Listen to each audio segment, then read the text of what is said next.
Break کے بعد ایک بار پھر آپ کی خدمت میں حاضر ہے. واٹس ایپ ٹیکسٹ میسیجز کے ذریعے جو سوالات ہیں آپ کی خدمت میں پیش کرتے ہیں. السلام علیکم. علیکم السلام. کیا کوئی دعا زیارت وغیرہ عربک میں لکھنی یا پڑھنی چاہیے یا کسی اور زبان میں اگر لکھیں تو گناہ ہوگا؟ پہلی شرط جاوید بھائی یہ ہے کہ کوئی بھی دعا ہو اس کو دل کی زبان سے پڑھنا چاہیے، جی چاہے جس زبان میں ہو. جی. اب رہ گیا مسئلہ کہ ہم پڑھنا نہیں جانتے ہیں، صرف ہندی میں لکھ سکتے ہیں، انگریزی میں لکھ سکتے ہیں، پڑھ سکتے ہیں، اس کو کوئی قید نہیں عربی جی. کی. مگر یہ کہ عربی لہجے میں اور عربی مخرج کے ساتھ اگر کوئی چیز پڑھی جائے گی انداز میں تو اس کا اثر دوسرا ہوتا. السلام علیکم. علیکم السلام. میرا سوال یہ ہے کہ کیا عورتیں قبرستان میں جا سکتی ہیں، وہاں پر جا کر مجالس اور نو ماتم کر سکتی ہیں جبکہ وہاں پر نامحرم موجود ہو؟ شریعت اس کا کیا حکم دیتی ہے؟ دیکھیں ان کا قبرستان میں جانا جو ہے وہ نامحرموں سے بچنا اور نامحرموں سے اپنے آواز کو یا اپنے جسم کو، یہ تو عام حالات میں بھی جو ہے وہ ان کو بچنا چاہیے اور حفاظت کرنا چاہیے، چاہے قبرستان ہو یا کہیں پر بھی ہو. رہ گیا مسئلہ عورتوں کا جانا تو مکروہ کی حد تک ہے لیکن حرام نہیں ہے. بہت بہت شکریہ. السلام علیکم. وعلیکم السلام. میں مہوا سے ہوں. جی. میرا کویشچن یہ کہ اگر صبح نماز کا ٹائم ہو گیا ہے اور ہمیں نماز شب پڑھنی ہو تو پہلے نماز شب پڑھیں یا صبح کی نماز پڑھیں؟ صبح کی نماز کا وقت ہو گیا ہے تو اپنے نماز صبح واجب ادا کریں، اس کے بعد اگر پڑھنا چاہتے ہیں تو قضا کی نیت سے پڑھ لیں نماز شب. السلام علیکم. وعلیکم السلام. یہ بھی مہوا سے سوال ہے. میرا کویشچن یہ کہ ہمارے ہاتھ میں پین سے ایک بہت چھوٹا سا نشان بنا ہے اور ہمیں پتہ نہیں ہے اور ہم نے وضو کر کے نماز پڑھ لی اور بعد میں ہمیں پتہ چلا کہ ہاتھ میں پین کا نشان ہے تو ہمیں کیا کرنا چاہیے؟ اگر نماز قضا نہیں ہوئی ہے تو کیا دوبارہ پڑھنی چاہیے اور اگر قضا ہو گئی تو پھر کیا کرنا چاہیے؟ دیکھیں اگر وہ انک ایسی ہے کہ جو پانی کے پہنچنے سے رکاوٹ بنتی ہے جی اور وضو کر لیا اور پڑھ لیا وقت ہے تو پھر احتیاطاً اس کو دوبارہ پڑھنا چاہیے. السلام علیکم. علیکم السلام. خیریت سے ہیں آپ سب ہوں گے اور میرا نام نقی رضا ہے، میں سہارنپور سے ہوں. میرا سوال یہ کہ اگر کوئی عورت شادی شدہ ہو اور اس کا انتقال ہو جائے تو کیا اس کو لال رنگ کا دوپٹہ دینا ضروری ہے؟ اور جوان لڑکے کے صحرا باندھنا کیسا ہے؟ کیا شریعت میں ہے کیا کفن رنگین بھی دیا جا سکتا ہے؟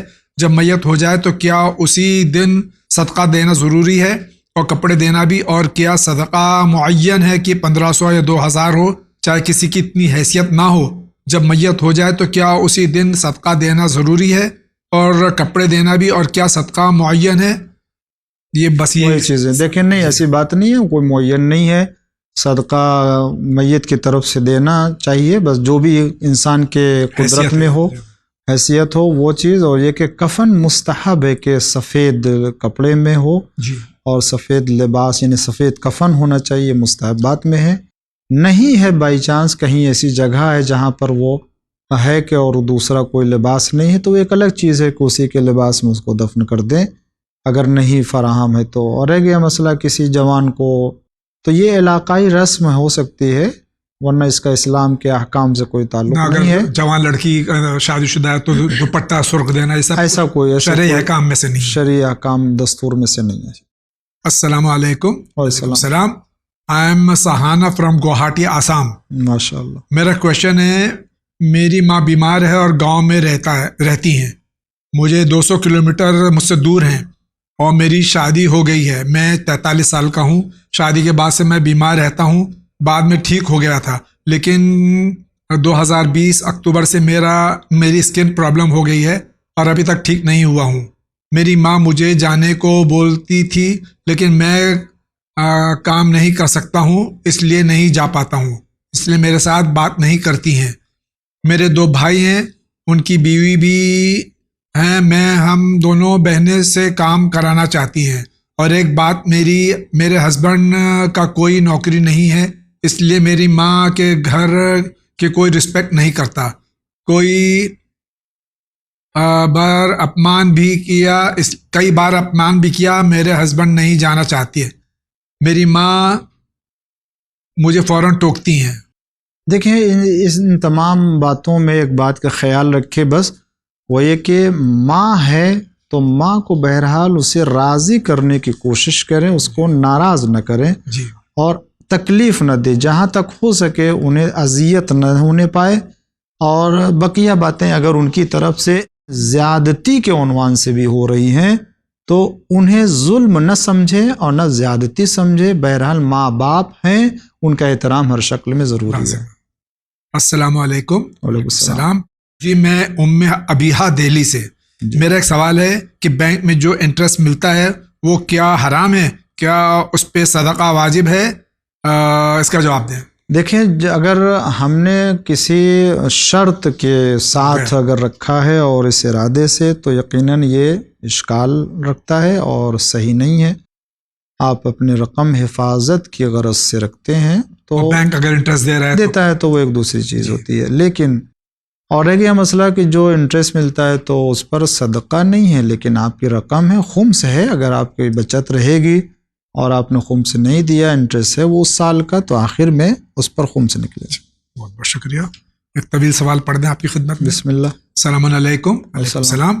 میرا سوال یہ ہے کہ جو اذان ہوتی ہے، کیا ہمیں ہر اذان کے لیے رکنا ضروری ہے؟ کیا اہل سنت لوگوں کی اذان بھی سننا ضروری ہے؟ جیسے ہم بنگلورو میں رہتے ہیں تو یہاں بہت ساری مسجدیں ہیں اور اذان ہر مسجد سے کچھ منٹ ڈفرینس میں ہوتی رہتی ہیں، جیسے مغرب کے کچھ 4-5 اذان ہوتی ہے، اور ہر اذان کے لیے رکنا ضروری ہے اور پھر نماز پڑھنی ہے؟ جی نہیں، ایک دیکھیے اذان کا وقت ہو گیا اور آپ مسجد میں یا گھر میں ہیں، جی اگر آپ کی اذان ہو گئی ہے تو آپ اپنی نماز شروع کر دیجئے، اذانیں ہوتی ہیں تو وہ ہوتی رہیں گی، اس کا کوئی حرج نہیں ہے، آپ کی نماز سے تعلق نہیں ہے۔ دوسرا سوال یہ ہے کہ حضرت یوسف علیہ السلام کی نسل سے نبوت کیوں نہیں ہے؟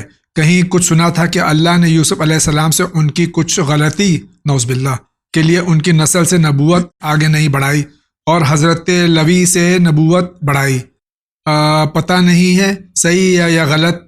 دیکھیں، یہ غلطی نہیں کہہ سکتے ہیں، نبی معصوم ہوتا ہے اور اس کے جو کام ہوتے ہیں اس کو ترک اولا سے تعبیر کرتے ہیں۔ جناب یوسف علیہ السلام کے لیے پایا جاتا ہے کہ والد محترم کے احترام میں گھوڑے سے نیچے نہیں، چونکہ وہ سوار تھے گھوڑے پر، تو یہ ایک بیٹے کے لیے کہ جو اس مقام پر ہو وہ باپ کا احترام میں کمی کرے تو یہ اس کے لیے ترک اولا ایک ہے، ایک روایت یہ، لیکن ایسا کہ یہ وہ انہوں نے کوئی ایسا گناہ کیا ہے نعوذ باللہ وہ نہیں ہے۔ ہم نہ حضرت آدم کے گناہ کے قائل ہیں، انبیاء علیہ کسی نبی کے السلام گناہ کے قائل معصوم ہوتے ہیں، جی، وہ گناہ نہیں کرتے ہیں، جی اس ترک اولا کو یعنی جو بہتر ہے اسے کرنا چاہیے، نہیں کیا، اسی کو ہم ان کی زبان میں ترک اولا کہتے ہیں۔ تیسرا سوال یہ کہ ویسٹرن واش روم کی طہارت بتائیے، کیونکہ آج بھی کچھ لوگوں کو کنفیوژن رہتی ہے، اگر ہم پبلک پلیسز جیسے کالج، آفس وغیرہ میں اسے یوز کریں تو اس طہارت کیسے رہے گی؟ آپ سے گزارش ہے کہ ان سوالوں کا جواب ضرور دیجیے۔ دیکھیں، یہاں مسئلہ یہ سمجھنا ہے کہ ہم کہاں سے، جیسے کہ پبلک بیسک پہ جا رہے ہیں، ہر آدمی جا رہا ہے وہاں پر، تو اب وہ کون گیا، کیسے گیا، وہ پانی ہے صاف کیا نہیں کیا ہے وہ تو سمجھنا پڑے گا ہم کو، لہٰذا پاک کر کے ہی جو ہے وہ اس پر جو ہے وہ بیٹھے تو یہ پاک ہوگا۔ دوسرے یہ کہ ایسا نہیں ہے کہ اگر کوئی جاتا ہے تو طہارت نہیں ہو سکتی ہے، نہیں، طہارت ہو سکتی ہے اور اس کے طریقے بہت سے ہیں، مثلاً جو ہے وہ پانی دستیاب ہے، فراہم ہے، آپ پانی سے پاک کریں، اپنے آپ کو پاک کریں، اور اگر وہ حصہ نجس ہے تو اس کو پاک کر لیجئے، اور ٹیشوز لے جائیں اس کو صاف کر دیجیے، صاف کر لیجئے، گیلا ہے تو۔ جی خلاصہ یہ کہ یہ معلوم ہونا چاہیے کہ اب ہم جب جا رہے ہیں تو اس کے پہلے آیا یہ کسی نے اس کو نجس کی شکل میں چھوڑا ہے یا یہ پاک کی شکل میں چھوڑا ہے؟ اگر نجس کی شکل میں چھوڑا ہے تو پاک کرنا ہے، اور اگر وہ پاک ہے اگرچہ گیلا ہے جی تو پاک ہے، کوئی حرج نہیں ہے پھر۔ اگلا سوال لیتے ہیں۔ میرا سوال یہ ہے کہ ہمارے امام زمانہ اجل تعالیٰ فرج شریف کا ظہور کس دن ہوگا؟ کچھ لوگ کہتے ہیں کہ عاشور کو، جمعے کے دن، اور کچھ اور بتاتے ہیں کچھ 25 ذوالقعدہ کو ہوگا، صحیح کیا ہے؟ جمعے کے دن، جو ایام ہفتہ یعنی پورے ہفتے کے دن کی دعاؤں میں جمعے کے دن کی دعا ہے، اس دعا میں باقاعدہ طور سے امام زمانہ اجل اللہ تعالیٰ فرج الشریف کے ظہور کا تذکرہ ہے کہ اس دن آپ کے ظہور متوقع ہے جی تو یہ جمعہ کا دن ہوگا، اور روایتیں بھی اس پر جو ہے وہ دلالت کرتی ہیں ظہور جمعہ کے دن۔ السلام علیکم جاوید بھائی مولانا صاحب۔ علیکم السلام۔ میرا سوال ہے کہ کیا بیٹی باپ کے قبر پہ جا سکتی ہے؟ کچھ لوگ کہتے ہیں کہ جانا چاہیے، لیکن ہم جاتے ہیں اور دعا پڑھتے ہیں، آپ بتائیے کیا کرنا چاہیے؟ جا سکتے ہیں۔ جناب سیدہ سلام اللہ علیہ اپنے بابا کی قبر پہ جاتی برابر جاتی تھی، گریا کرتی تھی اور رہتی تھی، اور تو جا سکتے ہیں کوئی۔ بہت بہت شکریہ۔ السلام علیکم۔ علیکم السلام۔ میں یہ جاننا چاہتی ہوں کہ اگر کوئی عزیز آپ سے منہ پھیر لے اور ایک دم نفرت کرنے لگے تو کون سا عمل کرنا چاہیے جس سے کہ وہ راضی ہو جائے؟ حسن اخلاق اور اچھے برتاؤ سے اس سے پیش آتے رہنا چاہیے۔ آپ کے اخلاق کو دیکھ کر کے وہ اپنی نفرت بھول جائے گا اور آپ سے وہ بھی اخلاق سے ملنے لگے گا۔ یہی معصومین کی سیرت رہی ہے۔ شکریہ۔ کوشچن ریگارڈنگ قربانی، وائی ان شیعہ خسی بکرا از ناٹ الاؤڈ؟ یہ غلط کس نے فہمی کہا؟ بھی، ہاں، یہ کس نے کہا؟ غلط فہمی ہے یہ بھی۔ ہمارے یہاں الاؤ ہے اور کر سکتے صرف ہیں، واجب قربانی جو حج پہ ہے جی، مینا میں، اور وہاں نہ صرف ایک خصی نہیں ہو بلکہ اور بھی عیب ہیں کہ جو نہیں ہونا چاہیے، صحیح و سالم ہونا چاہیے۔ لیکن یہ جو لوگ وہاں نہیں ہیں اور عام مستحب قربانی کرتے ہیں ان کے لیے شرائط نہیں ہے۔ Why in Shia in one animal you can take as many name of family members instead like جو دوسرے مذاہب میں ہے؟ ہمارے یہاں تو ایک قربانی میں کئی حصے ہو سکتے ہیں۔ جی ہمارے یہاں بھی پورے خاندان میں یا یہ کہ پورے گھر والوں کو یا کئی لوگوں کو شامل کر سکتے ہیں۔ السلام علیکم جاوید بھائی مولانا صاحب، ہاؤ آر یو؟ علیکم السلام، وی آر فائن انشاءاللہ، یو آلسو ویل۔ میرا نام سیدہ نشاد ہے، آپ سب کو عید اضحیٰ مبارک ہو۔ آپ سب کو بھی مبارک ہو۔ چینل ون کا شکر گزار ہوں، آپ ہر مسئلے کو آسانی سے سمجھاتے ہیں اور اسلام اور دین کا ہر بات اچھے سے سمجھاتے ہیں۔ ہم علماء کرام کے مشکور ہیں کہ شریعت کی روشنی میں وہ بہترین جوابات دیتے ہیں۔ اللہ تعالیٰ تمام علماء کرام، علماء حق کو لمبی عمر عطا فرمائے اور ان کا سایہ ہمارے سروں پر ہمیشہ قائم رہے۔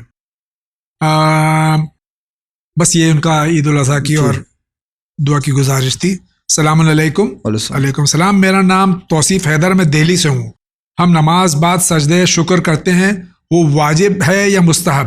مستحب ہے اور کرنا چاہیے، جی شکر کا سجدہ کرنا چاہیے۔ السلام علیکم۔ علیکم السلام۔ میں محمد شبی عباس ملر کوٹلہ پنجاب سے سوال۔ ماشاءاللہ۔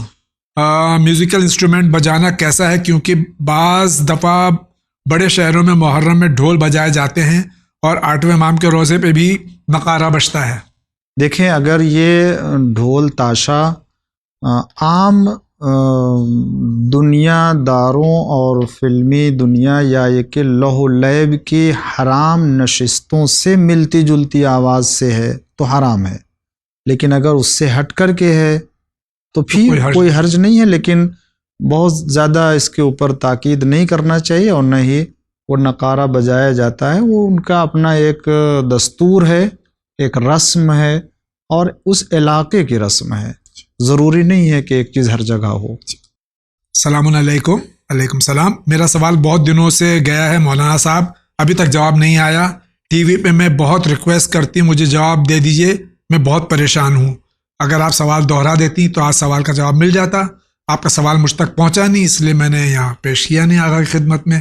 اگلی بار اپنے اگر یہ جو آپ نے شکایت کی سراخوں پر ہے سوال لکھ دیتی تو اس وقت سوال آپ کا آ جاتا۔ السلام علیکم۔ علیکم السلام۔ I want to divorce my wife. I have 2 kids aged 6 and 2. I don't want to give them to her. What is the procedure and who can announce طلاق؟ یہ اپنی بیوی کو جو 2 بچوں کی ماں ہے، ایک 6 سال ایک 2 سال کا بچہ ہے، اس کو طلاق دینا چاہتے ہیں، پتہ نہیں کیا وجوہات ہیں۔ دیکھیں، اس مسئلے کو جو ہے وہ علاقے کے کسی عالم سے جا کر کے رجوع کر کے حل کرا لیں، اور نہ اس مرحلے تک لے کر کے آئیں تو زیادہ بہتر ہے۔ بچوں کی زندگی ہے اور اللہ پسند نہیں کرتا ہے کہ بلا وجہ جدائی پیدا ہو اور طلاق ہو دونوں کے درمیان میں۔ ایسے فیملیز کے جو بچے ہوتے ہیں یہ پوری زندگی یہ نتیجہ بھگتتے رہتے ہیں، وہ بہت بڑی احساس کمتری میں زندگی بھر محسوس کرتے ہیں۔ ان کا خیال کرتے ہوئے اگر یہ ہسبینڈ اینڈ وائف اگر دونوں فیصلہ کر لیں تو بہت ہی اچھا عمل ہوگا۔ یہ بچوں کی خاطر قربانی جی ایک طویل سوال پھر ہے آپ کی خدمت میں. السلام علیکم. السلام. علیکم السلام. میرے 2 سوال ہیں. میرا بھائی ہے وہ ہر معاملے میں بہت اچھا ہے, سب کی مدد امداد بھی کرتا ہے, نماز روزہ مسجد امام بارگاہ میں بھی امداد کرتے ہیں وہ, اور وہ کبھی کسی بھی مسئلے کو لے کر اپنے والد سے رائے مشورہ نہیں کرتے. اگر والد کچھ منع کرتے ہیں تو ان کی بات نہیں مانتے ہیں, جبکہ والد صحیح ہیں جو ان کو کوئی بات سمجھاتے ہیں. میرے بھائی کو لگتا ہے پیسے ہی سے سب کچھ ہوتا ہے.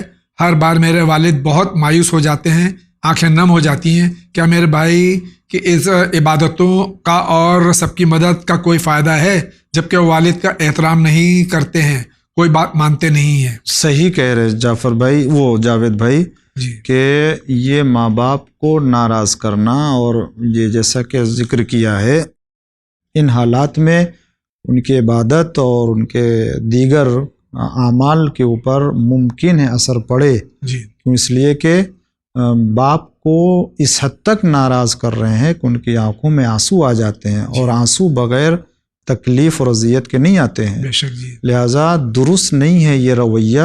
بیٹے کو اپنے اس طریقے کو, رویے کو بدل دینا چاہیے. بہت بہت شکریہ.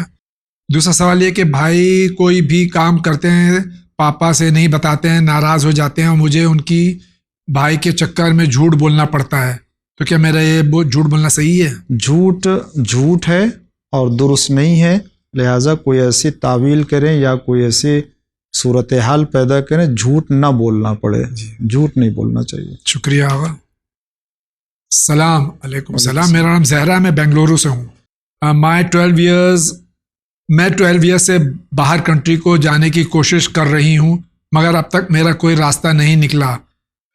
میں جب بھی نکلتی ہوں مجھے بہت سارے رکاوٹیں آ جاتی ہیں. اس پرابلم کا کوئی حل بتا دیجیے. آپ نظر کر لیں کہ میرا کام اگر ہو گیا تو میں 5 دن کا روزہ رکھوں گی. اگر واجب روزہ قضا نہیں ہے اگر تو روزہ, ہاں یہ بات ضروری ہے کہ اگر نہیں تو یہ یا زیارت عاشورہ کے لیے نظر کریں, یعنی عمل کریں 40 دن مسلسل اسی نیت سے. جی ایک وقت معین کر لیں, اور اگر کسی دن نہیں پڑھ سکتے ہیں تو اپنی طرف سے کسی کو نائب بنا کر کے پڑھیں, ناغہ نہ ہونے پائے. امام جعفر صادق کو امام باقر علیہ الصلوۃ والسلام نے ضمانت لی ہے کہ جو حاجت کے لیے بھی اسے پڑھے گا اس کی دعا اللہ قبول کرے گا انشاءاللہ. بہت شکریہ. السلام علیکم. السلام. حور بانو بیجاپور کرناٹکا سے. میرا سوال ہے جمعے کی اذان ہونے کے بعد 10 منٹ دوسرے مسجد جائے تو وہ گھر کا کھانا جائز ہے یا نہیں؟ ہاں شاید یہ سوال آیا اس سے پہلے. تو نہیں, ایسا میں نے عرض کیا کہ اگرچہ جلدی کرنا چاہیے اور جمعے کے دن کی عبادت کا اہتمام کرنا چاہیے, لیکن تاخیر ہو گئی تو وہ کھانا گھر کا حرام نہیں ہوگا. السلام علیکم. وعلیکم السلام. میری ایک دکان ہے, اس سے رینٹ پر دیا ہے, پر کرایہ دار 6 مہینے سے رینٹ نہیں دے رہا ہے اور دکان خالی بھی نہیں کر رہا ہے. ہماری وہ دکان ہی اکلوتا سہارا ہے. کچھ وظیفہ بتائیے تاکہ یا تو آمدنی شروع ہو جائے یا دکان خالی کر دے. وسعت رزق کے لیے میں نے اس کے پہلے بھی بیان کیا ہے, اور ابھی اس وقت بھی میں کہہ رہا ہوں کہ جیسا کہ اس کے پہلے بیان کیا تھا, اور بہت سے وسعت رزق کے سلسلے میں دعائیں کہی گئی ہیں. سورہ طلاق کی تلاوت ہے, اور خود سورہ حمد کی تلاوت ہے, اسے پڑھیں. سورہ ملک کی تلاوت ہے. یہ 2-3 سورہ پڑھیں. سورہ واقعہ ہے مغرب کے بعد, اور عشاء کے بعد سورہ ملک کی تلاوت ہے. اس سے جو ہے وہ جو رزق کی تنگی ہے وہ دور ہوگی انشاءاللہ. السلام علیکم. السلام. میرا نام بیبی فاطمہ خاتون ہے. میرا پہلا سوال ہے کہ ذی الحجہ کے مہینے میں 1 سے 9 تک کے بیچ میں روزہ رکھ سکتے ہیں؟ ہاں رکھ سکتے ہیں روزہ, اچھی بات ہے. دوسرا سوال ان کا یہ ہے کہ کیا گھر میں فیملی کا فوٹو لگا سکتے ہیں؟ حجاب میں نہیں ہے اور نہ محرموں کا گزر نہیں ہے تو کوئی حرج نہیں ہے, لیکن ایسی جگہ جہاں پر باہر کے لوگ آتے ہیں بیٹھتے ہیں تو اپنی فیملی کی فوٹو لگانا وہ بھی حجاب کے بغیر یا حجاب کے ساتھ یہ ذرا مناسب نہیں ہے, اور اگر بغیر حجاب کے تو غیر شرعی بھی ہوگا. شکریہ بہت بہت. السلام علیکم. وعلیکم السلام. بڑی معذرت کے ساتھ پہلے سوال کیا ہوا سوال کو پھر سے دہرا رہا ہوں کیونکہ اس کا جواب مجھے اب تک نہیں ملا. جیسے کہ آپ جانتے ہیں کہ فی الحال زیارت کے راستے کھلے نہیں ہیں، پر کیا روز تھوڑا تھوڑا اماؤنٹ سائڈ میں رکھتے ہیں خالص زیارت کی نیت سے، تو کیا یہ اماؤنٹ ایکسپنسز میں شمار ہوگا؟ اور اگر نہیں تو مثلا زیارت کے لیے قریب 1 لاکھ اماؤنٹ لگتا ہے جو شاید 3 سال میں تھوڑا تھوڑا کر کے جمع کیا ہے، اگر اس ایکسپنس میں شمار نہیں ہوتا تو اس پر خمس 20,000 نکالنا ہوگا، اور جو زیارت کے لیے 20,000 اور جمع کرنے پڑیں گے۔ مہربانی کر کے سوال کا جواب دیجیے۔ ہاں، یہ آپ کے خرچ میں شمار نہیں ہوگا جو آپ رکھ رہے ہیں جی زیارت کے لیے، کسی چیز کے لیے، جی تو یہ آپ کی بچت ہے، جی اور خمس بچت کے اوپر ہے۔ جی اب اگر 20,000 نکال دیں گے کم ہوگا تو آپ نکال دیجئے، 20,000 قرض لے لیجئے، بعد میں ادا کر دیجئے اس کو، لیکن خمس نکلی ہوئی رقم سے زیارت کیجئے۔ بہت بہت شکریہ۔ السلام علیکم۔ السلام۔ لڑکا لڑکی کو پسند نہیں کرتی، پھر اسے نکاح کرنا پڑتا ہے۔ امی ابو کو یہ بات پتہ تھی، پھر بھی انہوں نے اپنی لڑکی کا نکاح کروا دیا۔ وہ لڑکی اپنے نکاح کے دن خوشی نہیں تھی، پھر بھی اسے مہمانوں کی دکھانے کے لیے، بہت خوش ہونے کے لیے دکھاوا کرنا پڑا، تو کیا یہ نکاح صحیح ہے؟ دیکھیں، دل سے اس کو اگر نہیں رضایت ہے یا خوش نہیں ہے اور واقعاً راضی نہیں ہے تو اس کا نکاح درست نہیں ہوگا، جی اس لیے کہ اس کا خود کا راضی ہونا ضروری ہے۔ اسی لیے آپ دیکھیں کہ وکیل یا جو بھی ہوتا ہے باقاعدہ اس سے اجازت لینے کے لیے، وہاں اگر ایک مرتبہ اگر وہ لڑکی کہہ دے نہیں جی تو سارا معاملہ رکھا رہے گا وہاں پر، جی تو وہ اگر اس راضی وقت نہیں، مروت نہیں کرنی چاہیے اس وقت، ہاں، تو لہٰذا اگر وہ راضی نہیں ہے جی تو پھر جو ہے وہ درست نہیں ہوگا۔ ہاں، اگر بعد میں راضی ہو جاتی ہے، اگرچہ اس وقت راضی نہیں تھی تو کوئی حرج نہیں ہے۔ تو یہ احتمال یہ ہے کہ چلو دکھانے کے لیے راضی ہو، اس کا مطلب ہے کہ بہرحال بعد میں بھی راضی کیا جا سکتا ہے یا راضی ہو سکتی ہے۔ بہت بہت شکریہ۔ السلام علیکم۔ وعلیکم السلام۔ میں پروگرام دیکھ نہیں پاتی، اس وجہ سے کیا مجھے جواب واٹس ایپ پہ مل سکتا ہے؟ واٹس ایپ پہ جواب نہیں دیتے، اگر آپ بر وقت یہ رات کے 9 بجے جمعے کے دن پروگرام نہیں دیکھ سکتی تو ریپیٹ بھی آتا ہے، اور اس کے بعد میں اگر اس کے باوجود نہیں دیکھ پاتی ہیں تو یوٹیوب پہ موجود آپ وہاں دیکھ سکتی ہیں۔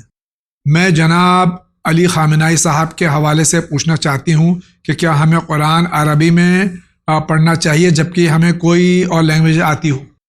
عربی میں پڑھ سکتے ہیں اور دوسری زبان میں بھی پڑھ سکتے ہیں۔ ایک لڑکی ہے اور ایک لڑکا ہے، دونوں محبت ہے اور ہم بستر ہوئے، دونوں مگر شادی لڑکی کی کہیں اور ہوئی، اور اب جو ہم بستر ہوئے تھے وہ لڑکے نے اس کے ہسبینڈ کا حق مارا، کیا لڑکی کے اب لڑکا اپنا گناہ معاف کرانا چاہتا ہے اور معاف کرے گا اس لڑکی کا ہسبینڈ اگر وہ اس کے ہسبینڈ کو بتائے تو اس کے زندگی یعنی اجیرن ہو جائے گی، اب اس صورت میں کیا کرنا چاہیے؟ تو بہرحال خدا سے معافی مانگنی چاہیے، اور بندوں کو بہرحال اپنے گناہوں کو بندوں کے سامنے ظاہر کرنے کو نہیں کہا گیا ہے، جی لہٰذا جو خطا جو گناہ ہے وہ اللہ کے سامنے پیش کرے اور اللہ سے معافی طلب کرے۔ السلام علیکم جاوید بھائی، مولانا صاحب۔ علیکم السلام۔ میرا یہ ہے کہ جن لوگوں کو فخر ہے، فقیر لکھا لیکن فخر ہے، یا وہ کچھ پڑھ کے ان کو بلاتے ہیں اور انسانوں کے سوالوں کے جوابات دیتے ہیں، تو وہ صحیح ہے؟ ہاں، فقیر بابا ہوں گے، ہاں، فقیر جی ہیں، فقیر بابا، جی، فقیر ہیں۔ ہاں۔ میں پلیز اس بارے میں ہمیں گائیڈ کیجیے کہ بہت لوگ ان چیزوں میں یقین رکھتے ہیں، فقیر بابا وغیرہ پہ، جی، ایسا ہے کہ قرآن پاک میں اس بارے میں کیا ہے؟ بہت بہت تھینکس، آپ کا ون چینل اللہ پاک بہت ترقی عطا فرمائے۔ قرآن کہتا ہے اللہ کے اوپر اعتماد کرو اور اللہ کے اوپر توکل کرو، کسی اور کے اوپر توکل اور بھروسہ نہ کیجیے، اور نہ ہی کسی کو اس کے قدرت میں شامل کیجیے۔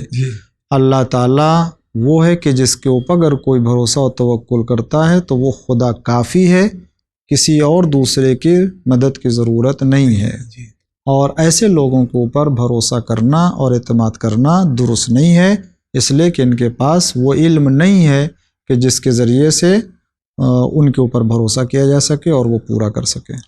دوسرا سوال ہے، میرے چچا ہیں، ہمارے گھر الگ الگ ہیں، بس مین گیٹ ایک ہے، تو میرے ہسبینڈ یتیم ہیں، بٹ چاچا اپنے لالچ میں ہمیں مین گیٹ سے الگ نہیں دے رہے ہیں، بہت بہت پریشان کر رہے ہیں. میں کیا کروں؟ ایسا کوئی ہمارے ساتھ نرمی سے کچھ کریں، ایسا کوئی سلیوشن بتا دیجیے. دیکھیں، اپنے عزیزوں اور رشتہ داروں کا معاملہ ہے، آپس میں بیٹھ کے اسے جو وہ مصالحت کر لیں اور اختلاف نہ بڑھائیں. اب اس میں یہی کہہ سکتے ہیں، یا بزرگوں کو اس میں شامل کیجئے، اور جو گاؤں میں محلے میں جو لوگ اس لائق ہیں کہ اس مسئلے کو حل کر سکتے ہیں ان کو شامل کریں. میں صرف اتنا کہہ سکتا ہوں کہ بہرحال وہ بھی آپ کے بھائی کے بیٹے ہیں، اور کوئی ایسا کام نہ کرے جس سے بھائی کو تکلیف ہو یا ان کا حق مارا جائے. اگر حق ہوتا ہے تو یا ان کا حق دینا چاہیے، اسے محروم نہیں کرنا چاہیے، خاص طور سے اگر یتیم بچے ہیں. السلام علیکم. وعلیکم السلام. آغا، ایک گزارش بھرا سوال ہے. 2002 میں میری نانی، جن کی سامنے میری والدہ کا انتقال ہو چکا تھا، نانی نے 2002 میں ایک رجسٹرڈ وصیت کی، 4 اولادوں میں برابر تقسیم کیا، انکلوڈنگ میری ماں کا حصہ میں ہمارے بھائی کا نام ڈالا.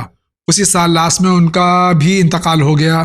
اس ڈیٹ سے 19 سال ہو گئے. ماموں ہم لوگوں کا حصہ نہیں دے رہے ہیں، قبضہ کیے ہوئے ہیں، اور اس وجہ سے میرا چھوٹا بھائی 1 سال پہلے سائلنٹ اٹیک میں مر گیا، لیکن ماموں کو اب بھی رحم نہیں آیا.